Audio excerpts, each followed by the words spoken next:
Hi everyone, and congratulations to the Logansport High School 2021 graduates. I'd like to first of all say how honored and humbled I am to be inducted into the LHS Hall of Distinction.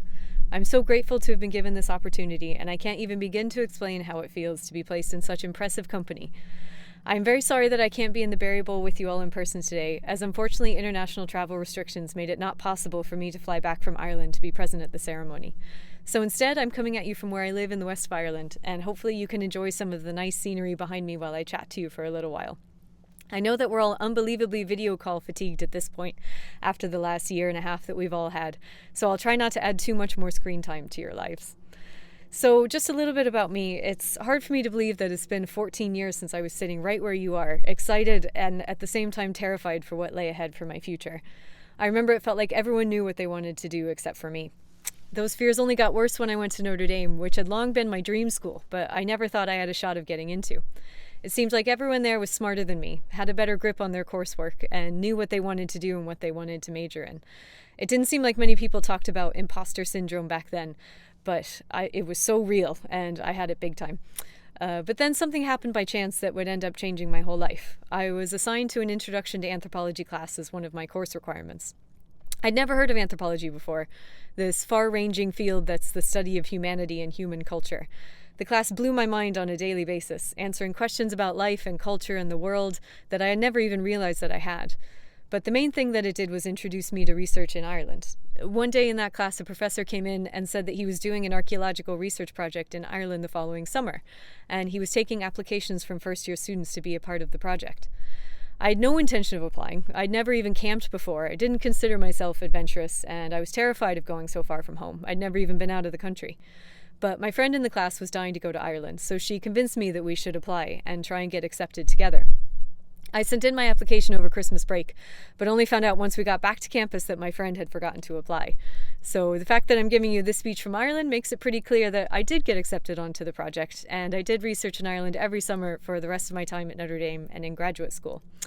My archaeology professor encouraged me to come up with my own research project, and I came up with a dream project of studying relationships between humans and horses in Ireland that I thought I'd have no chance of getting research funding, but I did. And then I received a National Science Foundation grant that I went to Binghamton University in upstate New York with, and I did a Master of Arts and a PhD in cultural anthropology there, while I was still researching in Ireland in the summers. I worked for Notre Dame at one of their international study abroad centers here in Ireland as their program manager, and I designed international courses for college students who came over to Ireland to study. And now I work as a social scientist researcher on a project funded by the Department of Agriculture here. So why am I telling you all this, and why should you care?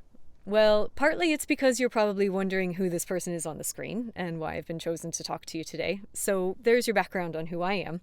But mainly I wanted to show you how every step of the way on this weird life journey of mine, I've doubted myself. I've thought that I wasn't smart enough, brave enough, talented enough to achieve the things that I've set out to do. But I tried anyway. And I think that a lot of times when I've heard speeches from accomplished people, and trust me, you'll have to sit through a lot more speeches in your life, it just seems like they took a chance and it paid off and bam, you're accomplished. But if there's any wisdom or benefit from my experiences that I could impart to you today, it's that it's okay to be scared or doubt yourself or just be completely unsure about something and still go for it. And this doesn't have to be in an academic sense. Whether you're going on to some type of further education or entering the workforce, the military, or traveling, or whatever you plan on doing after you turn those tassels today, there are going to be times in your life where you're presented with opportunities and things that you think you might not be ready for. Things that seem interesting or cool or exciting, and you might not be sure if you should apply or put yourself out there. And I'm asking you to try and say yes. And I really don't want this to come off as a standard kind of follow your dreams speech. That's not really what I'm saying.